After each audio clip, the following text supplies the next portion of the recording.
تعالیٰ میرے اور آپ سب کے اس عمل کو ہم سب کے لیے آخرت کی نجات کا ذریعہ بنا دے۔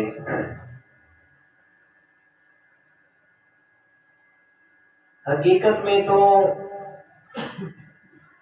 ایک بندہ مومن جتنی بھی نیکیاں کرتا ہے، اچھے اعمال کرتا ہے، یہاں تک کہ اگر راستے میں کوئی کانٹا یا پتھر پڑا ہے اسے بھی راستے سے ہٹاتا ہے تو اس کا مقصود صرف اور صرف یہ ہوتا ہے کہ مجھ سے ملا اللہ راضی ہو جائے۔ اور حقیقت یہی ہے کہ جسے رب کی رضا مل گئی پھر اسے دنیا کائنات کی کوئی دولت ملے یا نہ ملے اس کے سامنے برابر ہے، اس لیے کہ رب کی رضا سے بڑھ کر کوئی اور چیز ہے ہی نہیں۔ سورہ توبہ میں اللہ تعالیٰ نے فرمایا اہل ایمان کو جو نعمتیں دینی ہے اس کا تذکرہ کیا، وعد اللہ المؤمنین والمؤمنات جنات تجری من تحتها الانہار ومساکن طیبۃ فی جنات عدن۔ آگے فرمایا ورضوان من اللہ اکبر۔ اہل ایمان کے ساتھ میں اللہ تعالیٰ نے جنت کا وعدہ کیا، پاکیزہ گھروں کا وعدہ کیا جس میں ہمیشہ رہیں گے، جنت کی نعمتیں ہوں گی، لیکن آگے فرمایا وَرِضْوَانٌ مِّنَ اللَّهِ اکبر۔ جو سب سے بڑی نعمت جنت والوں کے لیے ہوگی وہ یہ کہ انہیں رب کی رضا حاصل ہو گئی۔ تو رب کی رضا مل جائے اس سے بڑھ کر اور کوئی نعمت نہیں ہے۔ تو یہ سارے کام کرنے کا مقصد، کتاب اللہ کی خدمت کرنے کا مقصد، ساری کی ساری نیکیوں کا مقصد صرف ایک کہ ہم سے کون راضی ہو جائے، ہمارا رب راضی ہو جائے۔ سورہ بقرہ کی آیت نمبر 25 کی طرف آتے ہیں۔ قرآن مجید کی تفسیر کا ایک اصول ہے جسے خود اللہ تعالیٰ نے بیان فرمایا ہے، وہ یہ کہ اللہ تعالیٰ قرآن مجید میں جس جگہ پہ منکرین کے لیے، کافروں کے لیے، مشرکین کے لیے جہنم کا اور عذاب کا تذکرہ فرماتے ہیں تو اس کے فوراً بعد اللہ تعالیٰ اہل ایمان کے لیے خوشخبری کا تذکرہ کرتے ہیں۔ یہ قرآن مجید کا ایک اسلوب ہے۔ پورا قرآن مجید جہاں آپ پڑھ لیں، جہاں کفار کے لیے، مشرکین کے لیے عذاب کا تذکرہ ہوگا اس کے فوراً بعد اللہ تعالیٰ اہل ایمان کے لیے انعامات کا تذکرہ فرمائیں گے۔ کیوں؟ فرمائیں اس لیے کہ جن لوگوں نے میں اللہ تعالیٰ کو مانا، میرے اوپر ایمان لے کے آئے، فرمائیں یہ نہ ہو کہ عذاب کا تذکرہ سن کے اور عذاب کے حالات کو سن کے فرمایا وہ کہیں گھبرا نہ جائے، ان کا دل جو ہے وہ کہیں خوف کے مارے پھٹ نہ جائے۔ فرمایا ان کی تسلی کے لیے میں اللہ تعالیٰ کفار کے لیے عذاب کا تذکرہ اور سچے مومنوں کے لیے میں اللہ تعالیٰ جنت اور اپنے ثواب کا تذکرہ کرتا ہوں۔ یہ جیسے کہ اس جگہ پہ فرمایا آیت نمبر 24 میں، یہ پچھلے درس میں بڑی تفصیل سے میں اس بات کو ذکر کر چکا ہوں۔ آیت نمبر 24 میں اللہ تعالیٰ نے فرمایا فَإِن لَّمْ تَفْعَلُوا وَلَن تَفْعَلُوا فَاتَّقُوا النَّارَ الَّتِي وَقُودُهَا النَّاسُ وَالْحِجَارَةُ أُعِدَّتْ لِلْكَافِرِينَ۔ فرمایا کہ سن لو ساری کائنات کے لوگوں، اگر تم کوشش بھی کرو، ہمت بھی لگاؤ، میرے قرآن کی مثل تم نہیں لا سکتے، نہیں لا سکتے، اور میں رب کہہ رہا ہوں وَلَن تَفْعَلُوا، ہرگز نہیں لا سکو گے۔ قیامت تک آنے تک اللہ تعالیٰ نے واضح کر دیا، پر میں ہرگز کوئی اس قرآن کی مثل نہیں لا سکتا، اور میں جب نہیں لا سکتے ہو نا تو فَاتَّقُوا النَّارَ الَّتِي، تو ڈر جاؤ اس آگ سے وقودها الناس والحجارہ، جس کا ایندھن انسان اور پتھر ہونے، اعدت للکافرین، فرمایا جو کافروں کے لیے تیار کی گئی ہے۔ اب یہ پیچھے لمبا مضمون تھا، اگر کسی ساتھی نے سنو تو میرے یوٹیوب چینل پہ یہ ساری چیزیں موجود ہیں، الگ الگ درس وہاں سے سن سکتا ہے، پوری تفصیل میں نے عرض کی تھی۔ اس کے بعد یہ فرمایا اعدت للکافرین، یہ کافروں کے لیے تیار کی گئی ہے، یہ جہنم، یہ عذاب، یہ کافرین کے لیے۔ اب فوراً آگے اہل ایمان کے لیے خوشخبری کا تذکرہ کیا، فرمایا وبشر الذین آمنوا وعملوا الصالحات۔ اب دیکھیں قرآن مجید کی آیات کا ترجمہ کرتے ہیں اور اس کا مقصد آپ کے سامنے عرض کرتا ہوں۔ اور پھر قرآن مجید کا یہ اسلوب ہے کہ جو چیز ایک دفعہ آتی ہے اس کا جو معنی ہوتا ہے، جو مطلب ہوتا ہے، جو مفہوم ہوتا ہے، بار بار وہ آتی رہے گی تو معنی مفہوم اپنی جگہ پہ برقرار رہے گا۔ جی اس میں انداز تخاطب، انداز تکلم، اس میں تھوڑا فرق ہوگا، معنی مفہوم اپنی جگہ پہ کیا ہوگا جی، ایک ہی ہوگا۔ اسی لیے ہمارے استاد جی اکثر یہ بات فرمایا کرتے تھے، اور خاص کر مولانا محمد شفیع صاحب، یہ الو والی سے مرد کلندر گزرے ہیں، جو بن کے فارغ تھے، بہت بڑے عالم تھے۔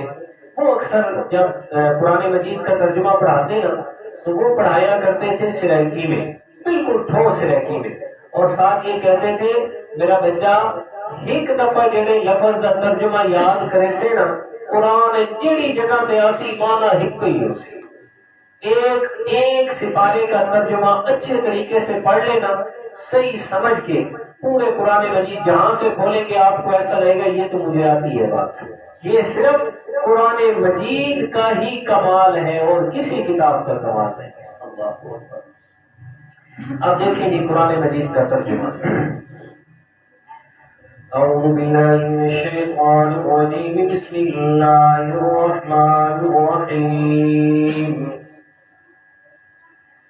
وبشر الذین آمنوا وعملوا الصالحات، اور خوشخبری سنا دیجئے میرے پیارے مدنی کریم صلی اللہ علیہ وسلم، الذین آمنوا، ان لوگوں کو جو ایمان لے آئے، وعملوا الصالحات، اور نیک اعمال کا معمول بنا کے رکھا، ان لهم جنات تجری من تحتها الانہار، کہ بے شک ان کے لیے ایسی جنت تیار ہے جس کے درختوں کے نیچے نہریں بہتی ہیں۔ یہ جنت کی پہلی صفت ہے کہ اس کے درختوں کی جڑوں سے اللہ تعالیٰ نے نہریں چلا دی ہیں۔ دوسری صفت فرمایا کلما رزقوا منہا من ثمرۃ الرزق، کہ اہل جنت کو جنت میں پھل اور فروٹوں کا رزق دیا جائے گا۔ قالوا ھذا الذی رزقنا من قبل، تو اہل جنت کہیں گے یہ تو پھل ہم نے پہلے بھی استعمال کیا تھا۔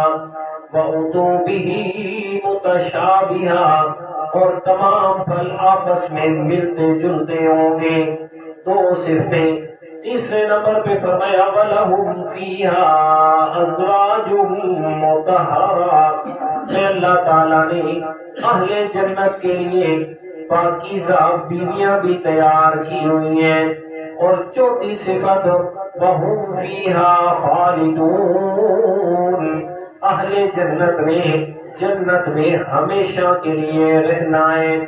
اب یہ خوشخبری سنا دیجئے میرے پیارے اہل ایمان تک، ان کو تسلی دیجئے، فرمایا یہ ساری باتیں جو میں اللہ تعالیٰ نے عذاب والی کی ہیں وہ آپ کے لیے نہیں ہے، آپ کے لیے تو میں اللہ تعالیٰ کی طرف سے یہ خوشخبری ہے۔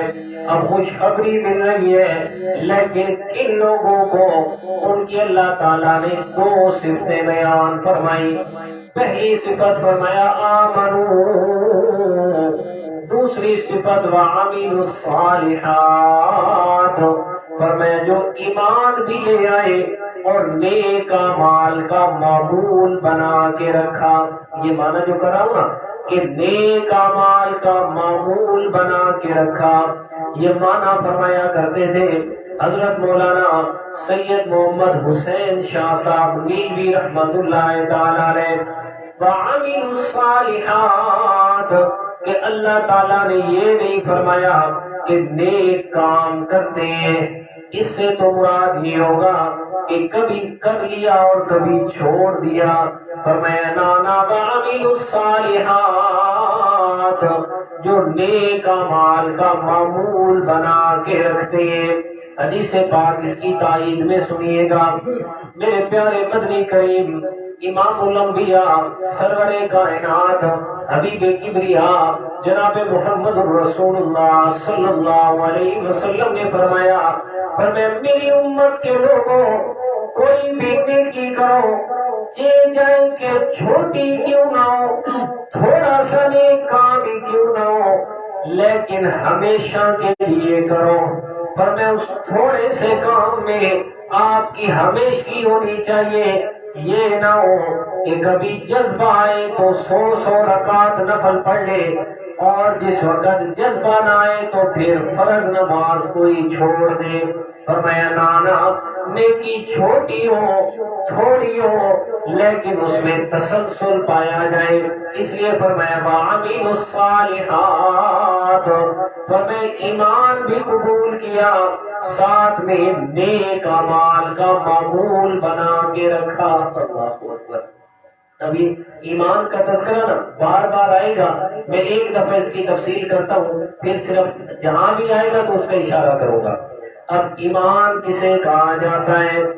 لفظ ایمان اکثر سنتے ہیں جی ہم ایماندار ہیں، ہم نے ایمان قبول کیا، ہم ایمان لاتے ہیں، ہم ایمان لاتے ہیں، بار بار یہ لفظ بولا جاتا ہے۔ لفظ ایمان کو سمجھ لیں، ایمان کسے کہتے ہیں؟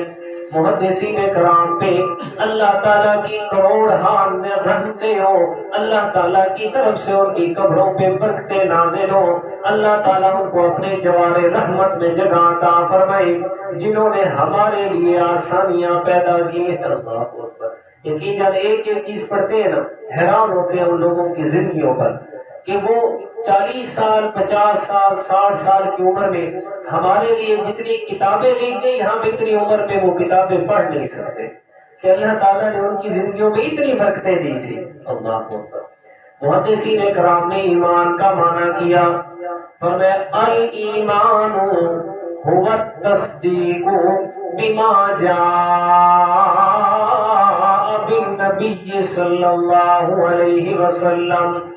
فرمایا ایمان اس چیز کا نام ہے، ہر اس چیز کی تصدیق کرنا، ہر اس چیز کو ماننا جو میرے پیارے پیغمبر صلی اللہ علیہ وسلم لے کے آئے، جو بھی چیز لے کے آئے، جو بھی میرے پیارے نے فرمایا، جو بھی کر کے دکھایا، جو بھی کرنے کا حکم دیا، اور میں اس کی تصدیق کرنا، اس کو ماننا، اور میں اس چیز کا نام ایمان ہے۔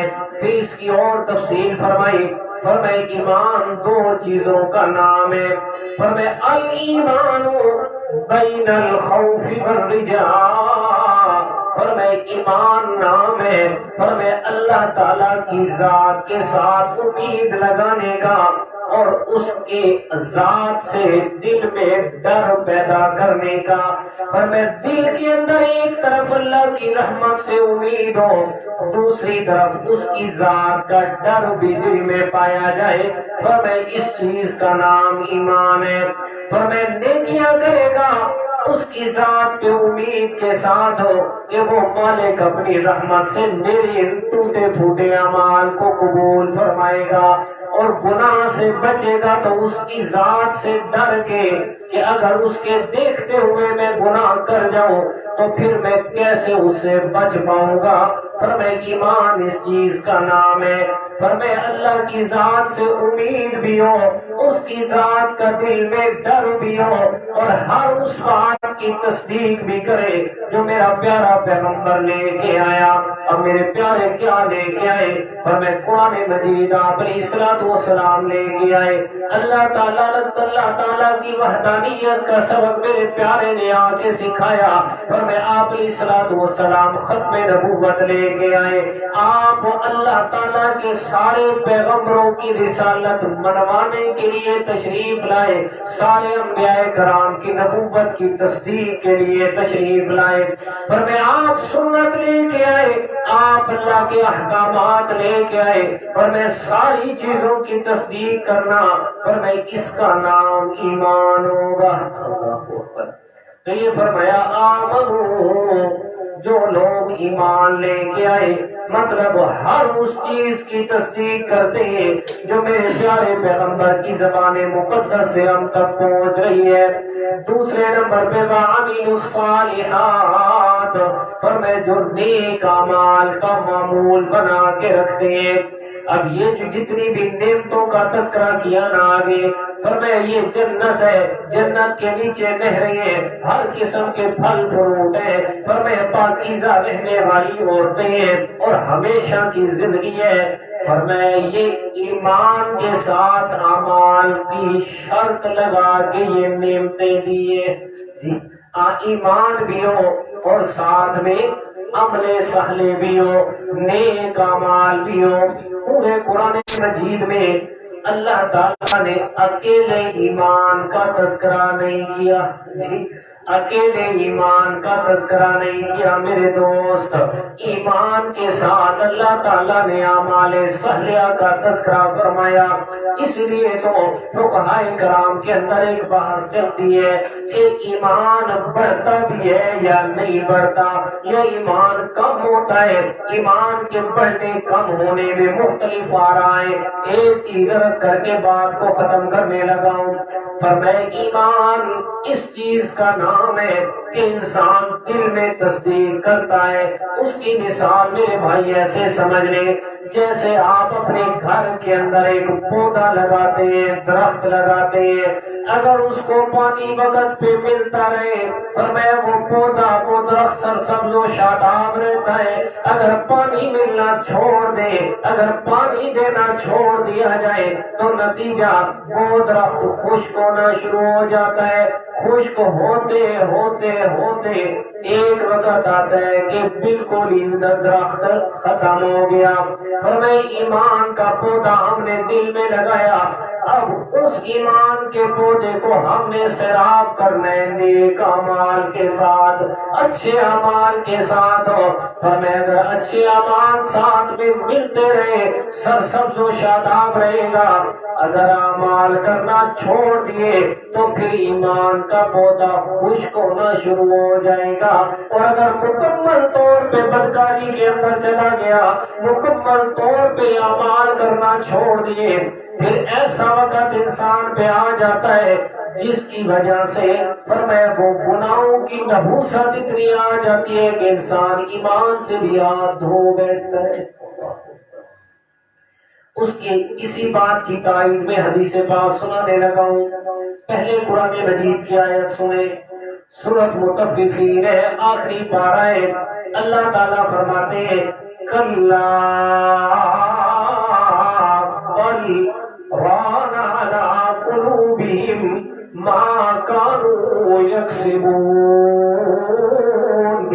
فرمایا انسان تیرے گناہوں کی وجہ سے تیرے دل پہ زنگ آ جاتا ہے۔ صحابہ کرام نے سوال کیا یا رسول اللہ کیا دلوں پہ بھی زنگ آتا ہے؟ میرے پیارے مدنی کریم جناب محمد رسول اللہ صلی اللہ علیہ وسلم نے فرمایا بندہ مومن جب ایک گناہ کرتا ہے اس کے دل پہ ایک سیاہ نقطہ لگ جاتا ہے۔ فرمایا اگر اس نے سچے دل سے توبہ کر لی، فرمایا دل صاف ہو گیا، اگر توبہ نہیں کی بار بار گناہ کرتا رہا، بار بار گناہ کرتا رہا، فرمایا ہر گناہ کے بدلے اس کے دل پہ ایک سیاہ نقطہ لگتا رہے گا۔ فرمایا یہاں تک کہ اگر مسلسل گناہ میں چلا گیا، فرمایا دل سیاہ ہو جائے گا، اور جب دل سیاہ ہو جائے پھر انسان برائی کو برائی سمجھنا ہی چھوڑ دیتا ہے، پھر گناہ کو گناہ ہی نہیں سمجھتا۔ صحابہ کرام نے اگلا سوال کیا، قربان جاؤں صحابہ کرام کی عظمت پہ ہمارے لیے کتنی آسانیاں پیدا فرما گئے۔ پیارے مدنی کریم سے بار بار سوال کرتے ہیں یا رسول اللہ بتائیے فلاں چیز کا کیا حل ہے، فلاں چیز کا کیا حل ہے۔ اللہ پھر صحابہ کرام اکثر فرمایا کرتے تھے ہم دیہاتیوں کا انتظار کرتے تھے جو دیہات سے صحابہ کرام میرے پیغمبر کی محفل میں آتے، پر میں اکثر دیہاتی لوگوں کو بات کرنے میں آر محسوس نہیں ہوتی، جو بھی بات ہوتی ہے نا بہا دے دیں چنگی ہے مندی ہے، اس بات کا خیال نہیں کرتے، پر میں صحابہ کرام اکثر فرماتے ہم اس کا انتظار کرتے کوئی دیہاتی صحابی آئے، پر میں اس کو کہتے کہ آپ اللہ کے پیغمبر سے پوچھے، پر میں وہ تجھے نکھیڑا کر کے پوچھ رہا ہے گل بازے ہو گئی ہے۔ فرمایا صحابہ کرام نے سوال کیا یا رسول اللہ اگر دل پہ زنگ لگ جائے تو زنگ اتارنے کا طریقہ کیا ہے، کس طریقے سے یہ زنگ اترے گا؟ میرے پیارے پیغمبر نے فرمایا دو طریقے، فرمایا پہلا طریقہ فرمایا کثرت تلاوت قرآن و کثرت ذکر موت، فرمایا دو طریقے دنیا میں بھی یہی طریقہ ہے، فرمایا جس وقت لوہے پہ زنگ لگ جائے فرمایا دو طریقوں سے اتارا جاتا ہے، پہلے اس کے اوپر پانی ڈال کے یا پیٹرول یا کوئی اور چیز ڈال کے لیکوئڈ اس کو نرم کیا جاتا ہے، پھر اس کو کھرچا جاتا ہے اور پھر لوہا صاف ہو جاتا ہے۔ میرے پیارے نے بھی اور دو طریقے بتلائے، فرمایا کثرت ذکر موت و کثرت تلاوت قرآن، فرمایا موت کو کثرت سے یاد کرے گا تیرے دل پہ لگا ہوا زنگ گناہوں والا یہ نرم ہو جائے گا، بکثرت تلاوت قرآن اوپر سے قرآن کی تلاوت کرے گا تیرا دل صاف ہو جائے گا۔ تو یہ فرمایا آمنوا وعملوا الصالحات، فرمایا خوشخبری سنا دے میرے پیارے جو ایمان لے کے آئے اور نیک اعمال کا معمول بنا کے رکھا ان کے لیے میں اللہ تعالیٰ نے یہ ساری خوشخبریاں رکھی ہیں۔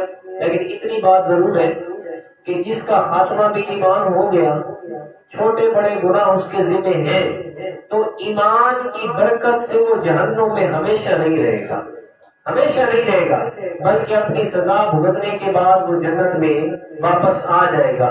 لیکن اس سے پہلے اگر اللہ تعالیٰ نے چاہا، جیسے قرآن مجید میں فرمایا ان اللہ لا یغفر ان یشرک بہ ویغفر ما دون ذلک لمن یشاء، شرک والا گناہ نہیں ہے، باقی جتنے بھی گناہ ہیں اگر میں چاہوں گا تو معاف کر دوں گا، اگر چاہوں گا تو معاف کر دوں گا، فرمایا یہ رب کی چاہت کے ساتھ ہے، رب چاہے گا تو گناہ معاف کر دے گا، اگر نہیں تو پھر پاک ہونے کے لیے سزا بھگتنے کے لیے کہاں جانا پڑے گا؟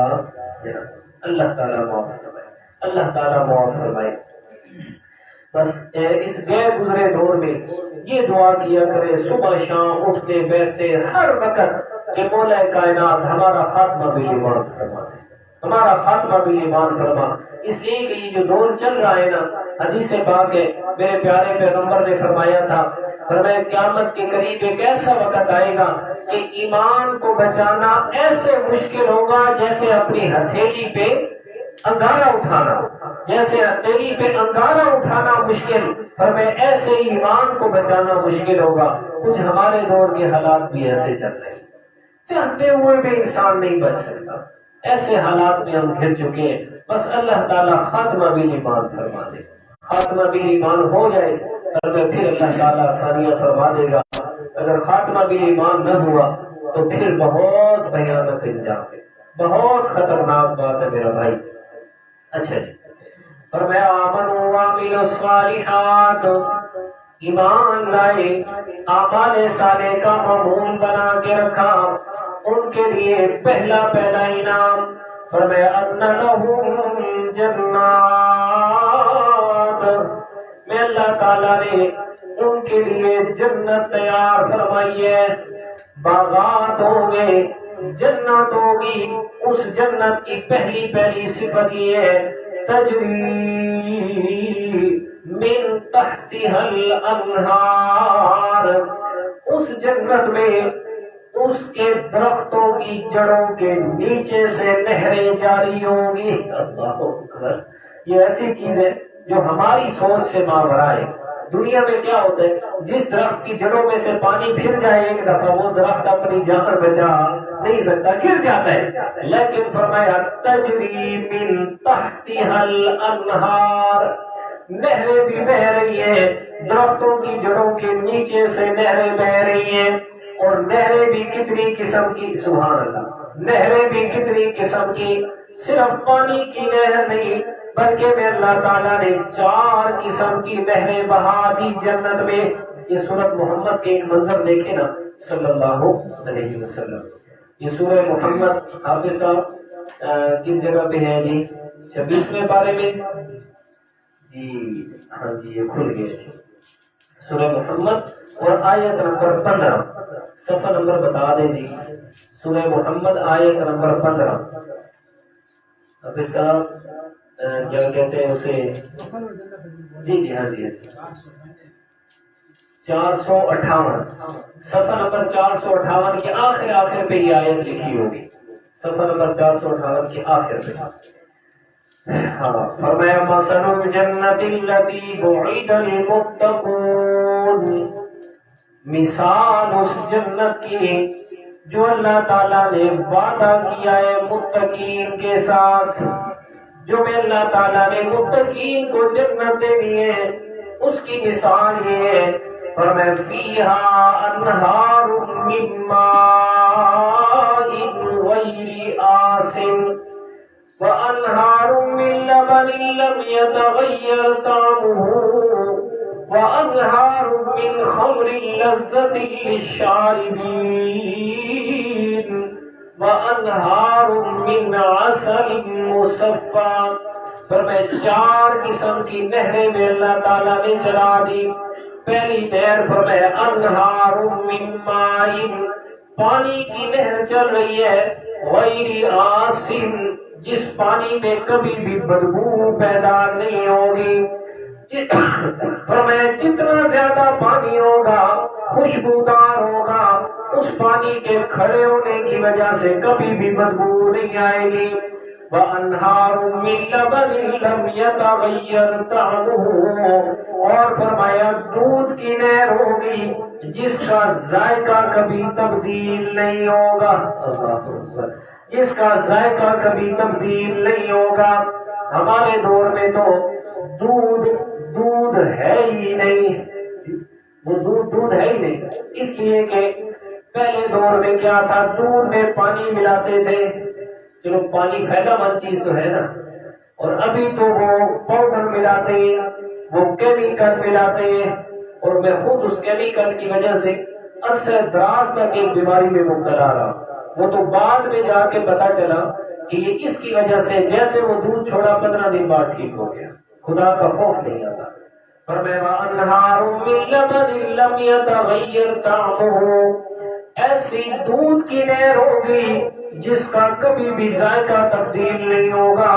وَأَنْهَارٌ مِّنْ خَمْرٍ لَّذَّةٍ لِّلشَّارِبِينَ، فرمایا شراب کی نہر ہوگی جو پینے والوں کو مزہ دے گی، اس میں نشہ نہیں ہوگا، فرمایا نشہ نہیں ہوگا، پینے والے کو اس میں مزہ آئے گا۔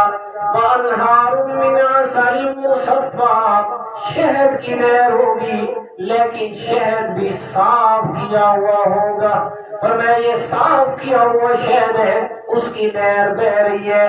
وَلَهُمْ فِيهَا مِن كُلِّ الثَّمَرَاتِ، اور اس کے علاوہ اور بہت سارے میوے ہوں گے۔ وَمَغْفِرَةٌ مِّن رَّبِّهِمْ، اور میں اللہ تعالیٰ کی طرف سے بخشش ہوگی، مغفرت ہوگی۔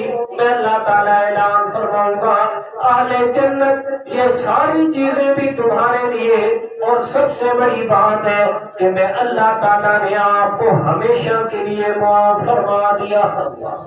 فرمایا یہ ہوگا تجری من تحتها الانہار، فرمایا جنت کی پہلی صفت جس میں 4 قسم کی نہریں ہوں گی۔ دوسری صفت فرمایا کلما رزقوا منها من ثمرۃ رزقا، قالوا هذا الذي رزقنا من قبل وأتوا به متشابها. ہر قسم کے پھل فروٹ جنت میں ہوں گے اہل جنت کے لیے. جب بھی کسی جنتی کو فروٹ پیش کیا جائے گا جیسے ہی کھائے گا پہلے دیکھے گا تو کہے گا یار یہ تو ہم نے پہلے بھی کھایا ہے, یہ تو ہم پہلے بھی استعمال کر چکے ہیں. لیکن جس وقت کھائے گا وَأُتُوا بِهِ مُتَشَابِهًا ہمیں شکلیں تو ملتی جلتی ہوگی لیکن میں اللہ تعالیٰ نے ہر فروٹ کا ذائقہ جدا جدا بنایا ہوگا. دو معنی کیے مفسرین کرام نے. فرمایا اہل جنت کے فروٹ کو دیکھیں گے کہیں گے یہ ہم پہلے بھی استعمال کر چکے, مطلب دنیا میں استعمال کر چکے, لیکن جب کھائیں گے تو پتہ چلے گا دنیا والا ذائقہ نہیں ہے. اور دوسری بات فرمایا جنت میں استعمال کر چکے ہیں اس سے پہلے, لیکن جب وہ کھائیں گے تو پہلے والے فروٹ سے الگ ذائقہ ہوگا.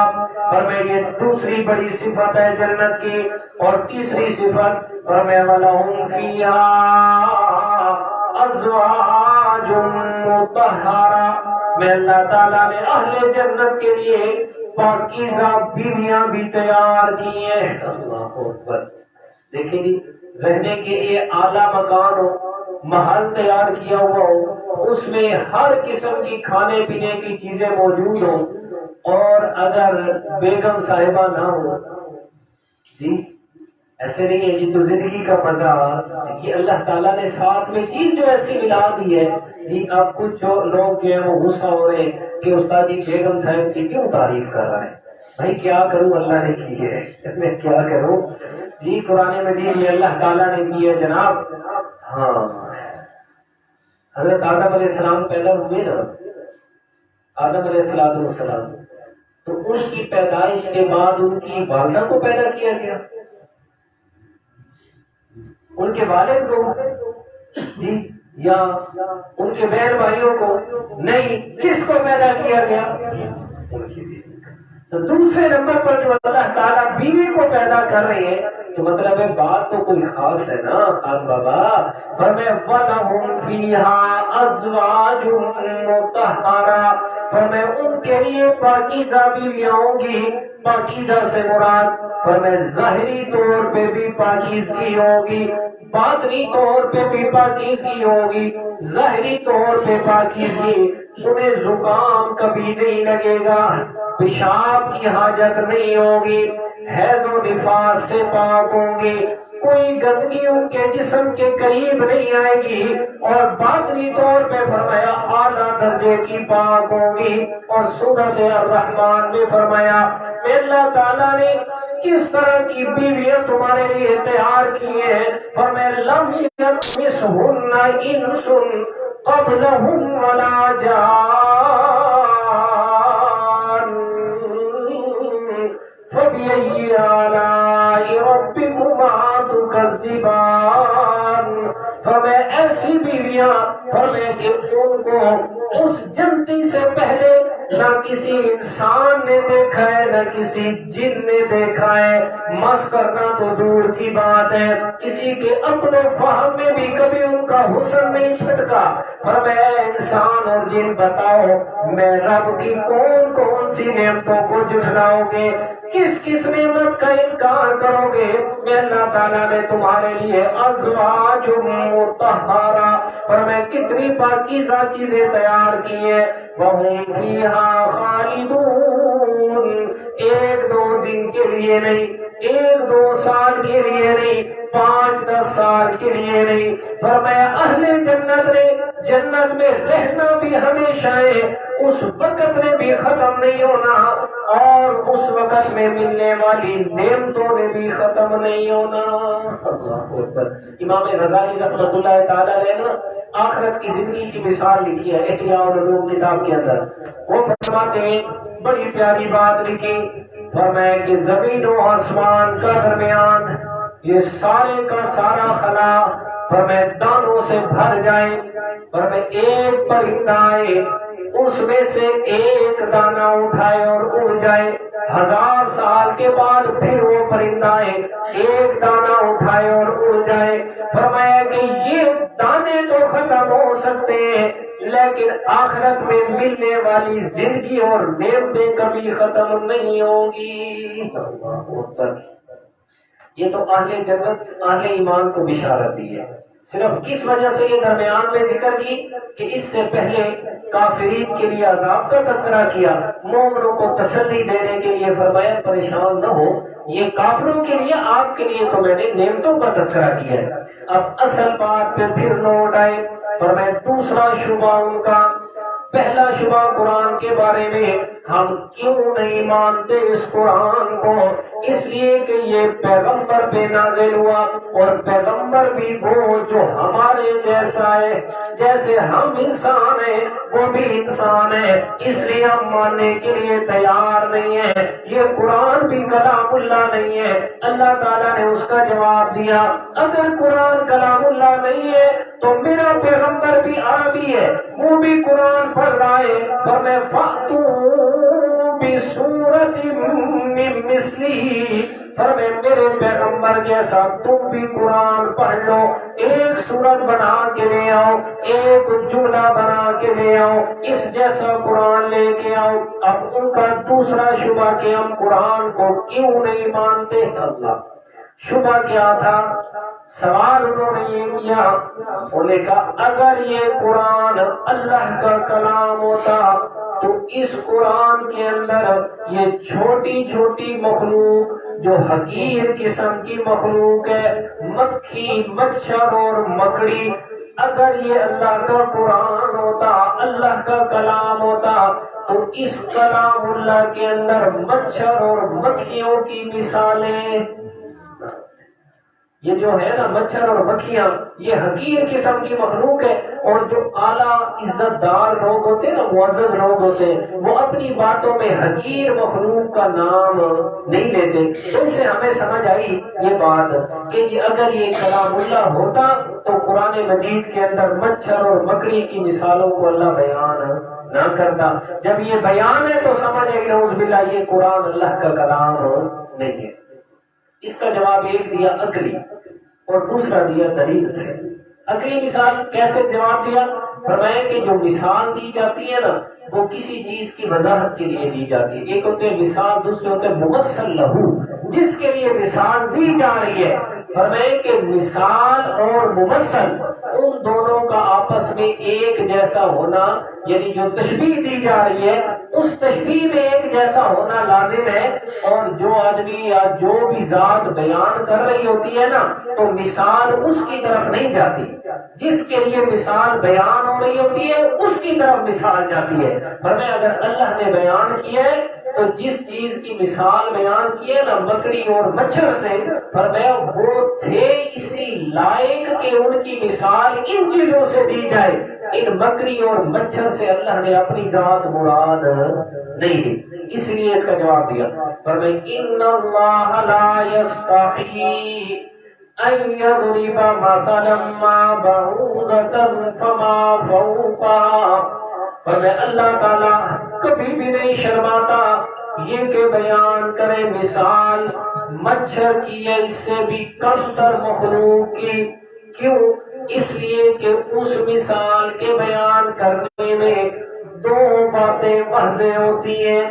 پہلی بات یہ واضح ہوتی ہے کہ جنہوں نے رب کو مانا ہے ان کا ایمان پختہ ہو جائے، اور جو نہیں ماننے والے ان کا کفر کھل کے واضح ہو جائے۔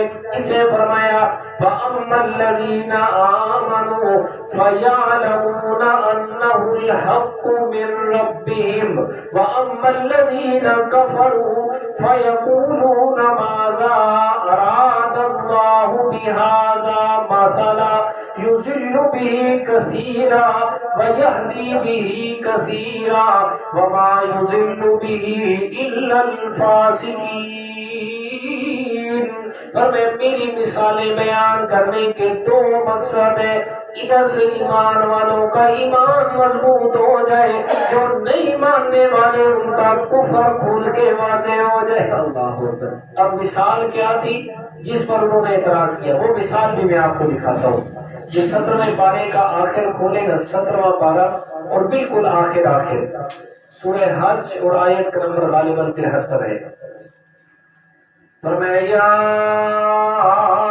ایھا الناس ضرب مثل فاستمعوا له ان الذين تدعون من دون الله لن يخلقوا ذبابا ولو اجتمعوا له من يسلبهم الذباب شيئا لا يستنقذوه منه ضعف الطالب والمطلوب ما قدر الله حق قدره ان اللہ لقوی عزیز۔ سورۃ الحج اور آیت کا نمبر 73۔ فرمایا یا ایھا الناس، اے دنیا کائنات کے لوگوں، ضرب مثل، ایک مثال بیان کی جا رہی ہے، فاستمعوا له، فاستمعوا له، کان لگا کے غور سے سننا، فاستمعوا له، فاستمعوا له، غور سے سنو۔ یہ اصل میں آپ کو پتہ ہے سماعت کہا جاتا ہے نا، سماعت سننا، سماعت سننا کہا جاتا ہے۔ یہاں ہونا چاہیے اسمعوا له، اسمعوا له، سنو۔ اللہ تعالیٰ نے اسمعوا نہیں فرمایا، فرمایا فاستمعوا له۔ عربی کا قانون ہے جب الفاظ زیادہ ہوتے ہیں تو کوئی نہ کوئی مقصد ہوتا ہے، تو فاستمعوا میں تا زیادہ ہوئی تو مقصد کیا ہے، معنی میں تبدیلی آئی۔ فرمایا فاستمعوا له، غور سے سنو، توجہ سے سنو، صرف سرسری نگاہ سے نہیں دیکھنا، سرسری طور پہ نہیں سننا، بلکہ فاستمعوا له، غور سے سننا ہے۔ وہ کون سی مثال ہے؟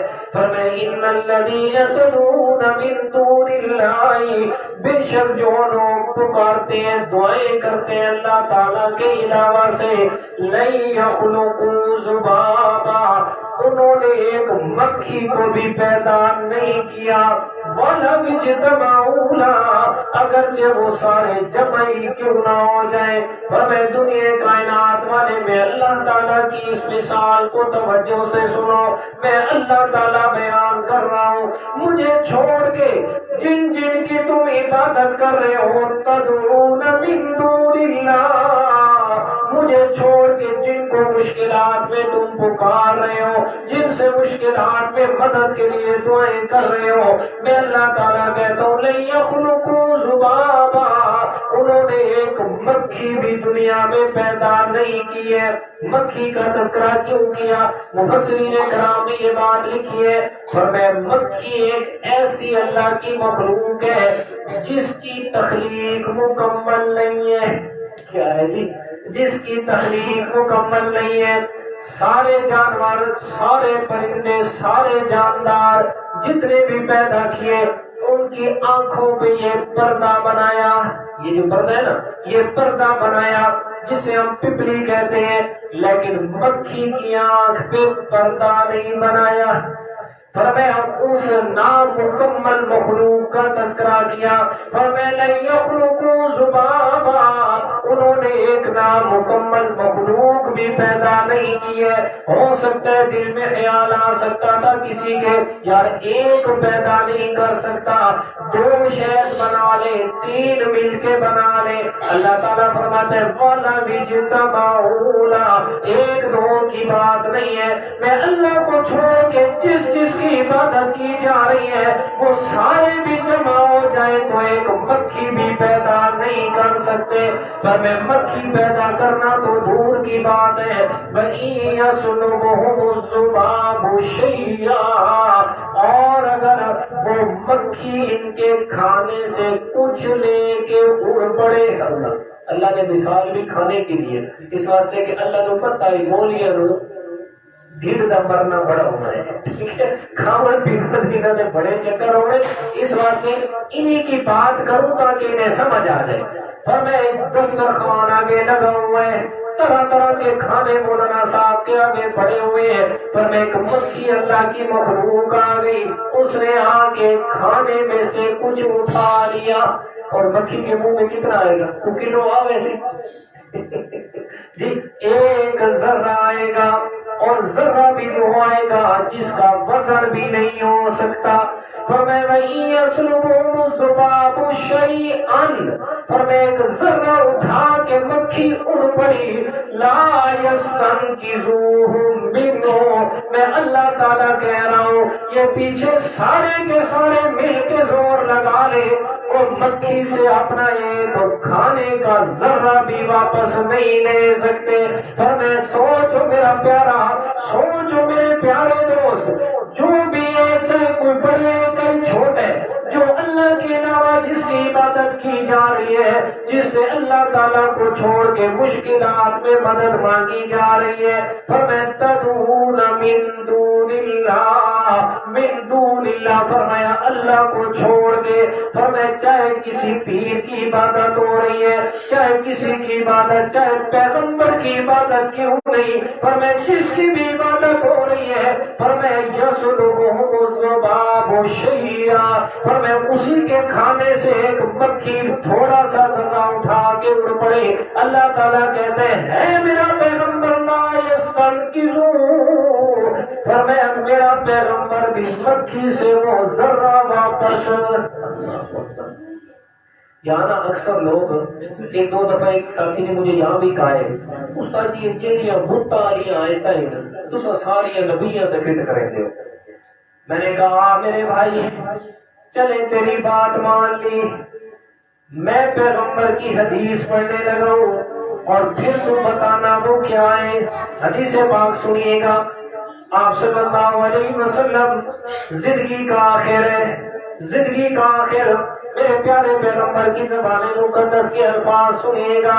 فرمایا الصلاۃ الصلاۃ وما ملکت ایمانکم، میری امت کے لوگوں نماز کا خیال کرنا، نماز نماز نماز، اور اپنے نوکروں کے ساتھ اچھا سلوک کرنا۔ اور اگلی بات سنیے گا، فرمایا لعن اللہ الیہود والنصارى اتخذوا قبور انبیائہم مساجدا، فرمایا اللہ کی لعنت تو یہود و نصارہ پر جنہوں نے اپنے پیغمبروں کی قبروں کے جا کے سجدے کیے۔ کن کے جا کے جی؟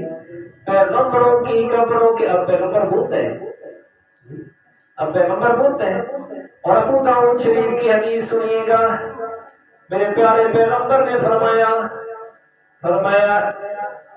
ان لوگوں کا یہ دستور تھا، پہلے ان لوگوں کا یہ دستور تھا، فرمایا اذا مات الرجل الصالح، الفاظ سنیے گا، اذا مات الرجل الصالح، فرمایا کہ جب ان کی قوم کا کوئی نیک آدمی مر جاتا، ماتا مر جاتا، رجل الصالح نیک آدمی، فرمایا قیامت کے قریب ایک ایسا وقت آئے گا، فرمایا جس وقت میں جس کسی قوم کا کوئی نیک آدمی مر جائے گا، فرمایا اس کو دفن کرنے کے بعد اسی کی قبر کی عبادت شروع ہو جائے گی۔ اور فرمایا جو یہ کام کرنے والے لوگ ہوں گے، فرمایا فَأُولَٰئِكَ شِرَارُ الْخَلْقِ عِندَ اللَّهِ، فرمایا یہ ساری مخلوق میں سے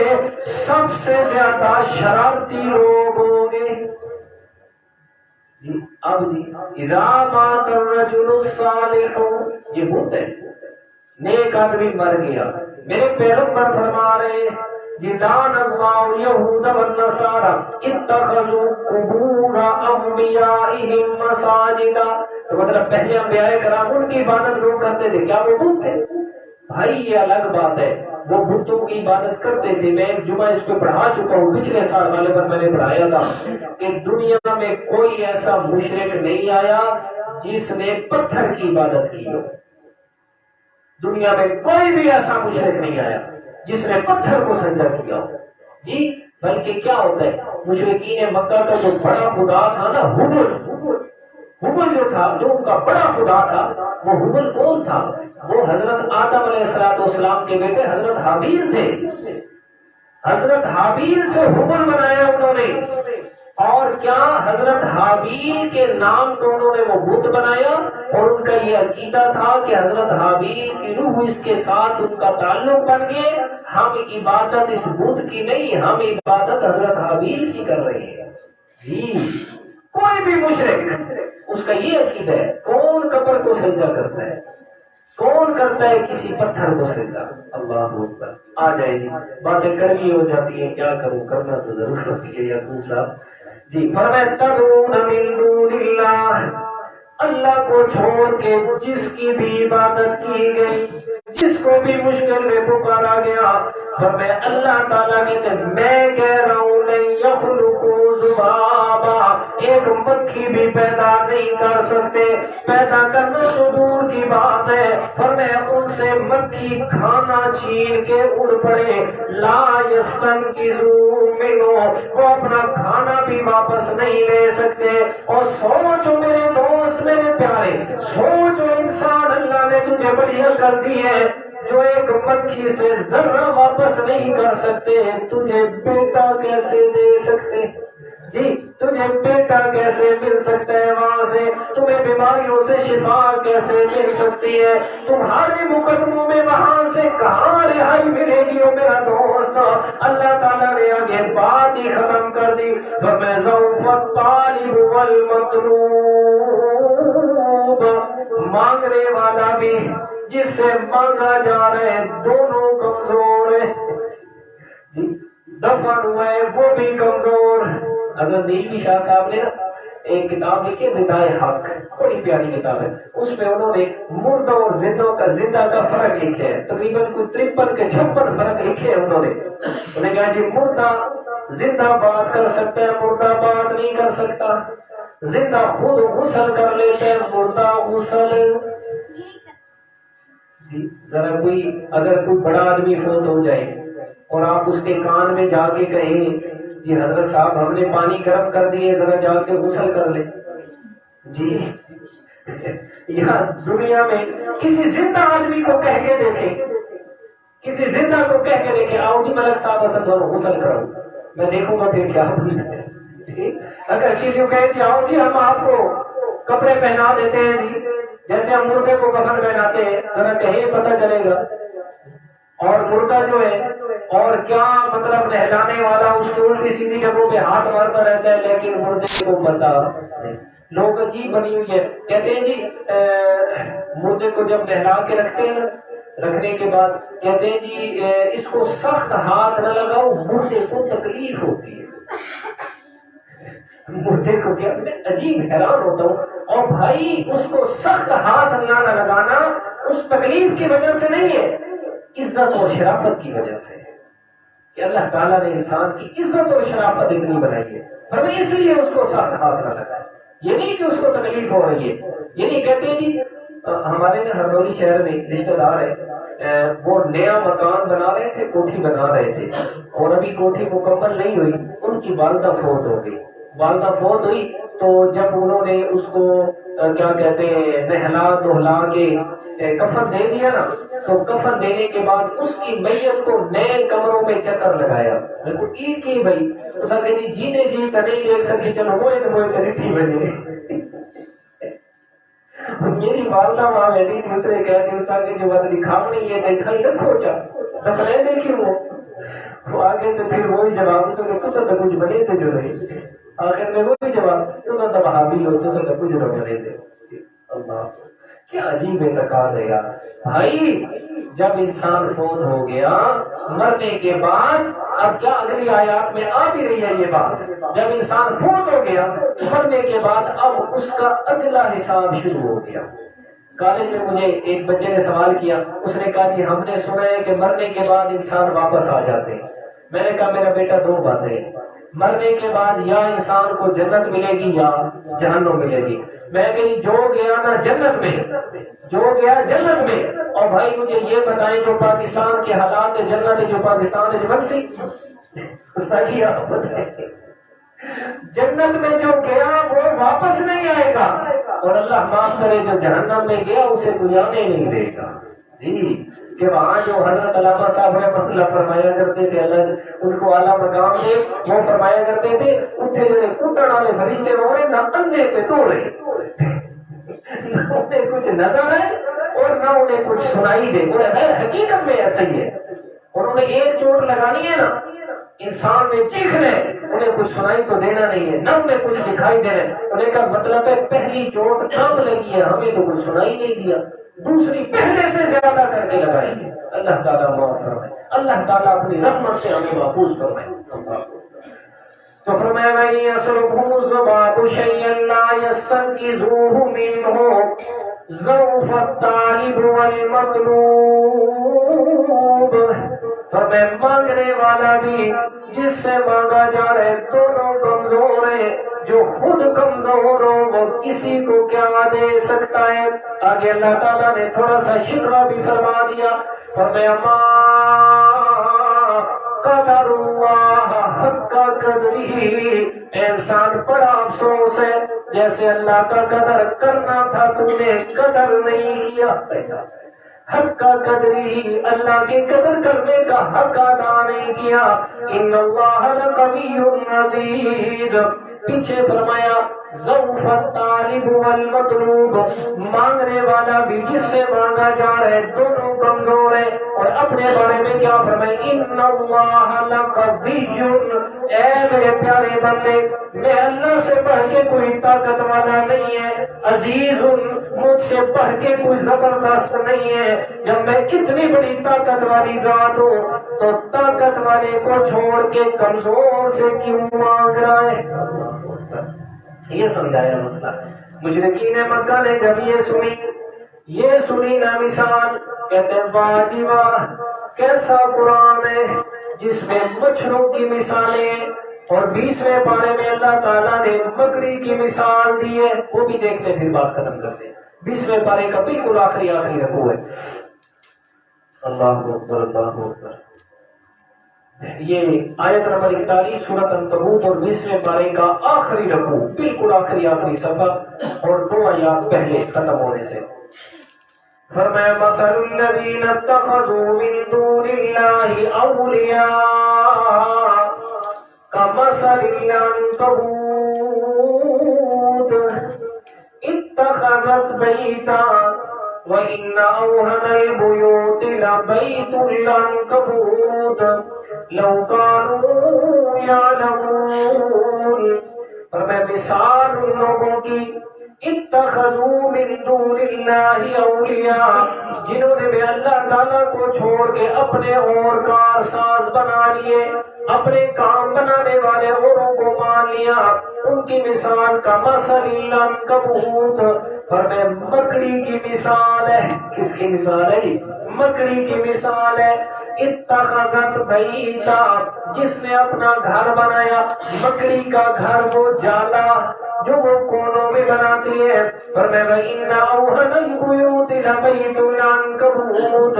اور سارے گھروں میں سے سب سے کمزور ترین گھر مکڑی کا جالا ہے. سب سے کمزور ترین مکڑی کا گھر ہے. فرمایا لو کانوا یعلمون کاش کہ تمہیں یہ بات سمجھ آ جاتی. اللہ تعالیٰ فرماتے ہیں سوچ اس بات پہ میرے پیارے بندے. فرمایا مکڑی کے جالے کو دیکھ. فرمایا ایک آدمی نے کروڑ روپے لگا کے ایک بلڈنگ بنائی ہے. فرمایا اس کروڑ روپے کی بلڈنگ میں اس مکڑی کو سکون نہیں آتا. اپنا علیحدہ سے کونے میں گھر بنائے گی، ایسے ہی ہے نہیں، اس علیحدہ کونے میں گھر بنائے گی.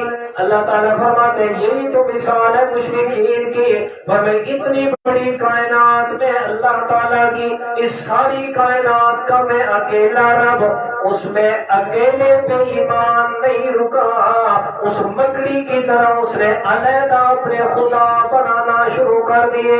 فرمائے جیسے اس مکڑی کا گھر کمزور ترین ہے، فرمائے میں اللہ کو چھوڑ کے جسے اپنا مددگار سمجھ رہا ہے، جسے بھی اپنا مشکل کشا سمجھ رہا ہے، جیسے مکڑی کا گھر کمزور ہے، فرمائے وہ بھی اسی طرح کمزور ہے، وہ بھی تیری کچھ مدد نہیں کر سکتا۔ لو کانوا یعلمون، فرمائے کاش کے انسان تجھے یہ بات معلوم ہو جاتی، فرمائے غیر اللہ پہ سہارا لینا، اللہ کو چھوڑ کے کسی ذات پہ بھروسہ کرنا ایسے ہی طاقتور ہے، ایسے ہی طاقتور ہے جیسے مکڑی کا گھر طاقتور ہے۔ وہ اب تھوڑی سی آندھی آئے، تھوڑی سی تیز ہوا چلے، اتنی اس کی طاقت ہے، وہ اپنے آپ کو نہیں سنبھال سکتی۔ فرمائے تھوڑی سی مشکل آئے، اللہ کو چھوڑ کے جسے تو نے اپنا مددگار بنایا ہے، فرمائے وہ خود کو نہیں سنبھال سکتا، تیری مدد کیسے کرے گا؟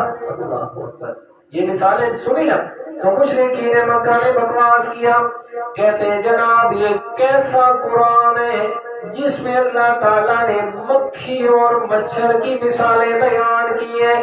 اللہ تعالیٰ فرماتے ہیں کیوں بیان کی ہیں؟ اس لیے کہ جنہیں تم مجھے چھوڑ کے معبود بنا رہے ہو ان کی حیثیت اتنی ہے کہ ان کی مثال مچھر سے دی جائے۔ اب اللہ تعالیٰ اپنے ساتھ تو دینے سے رہا نا، اس لیے نہیں تھی کہ اللہ کا تو مثل کچھ ہے نہیں نا، کہ اللہ تعالیٰ کی کوئی مثل ہو یا کوئی برابری کرنے والا ہو، تب تو ہے۔ فرمایا جتنی بھی مخلوق ہے ساری کی ساری کمزور ہے اور تم انہیں اپنا مشکل کشا سمجھ بیٹھے ہو، میں اللہ تعالیٰ نے صرف اور صرف تمہارے ذہن میں ان کی نقاہت اور کمزوری کو واضح کرنا تھا۔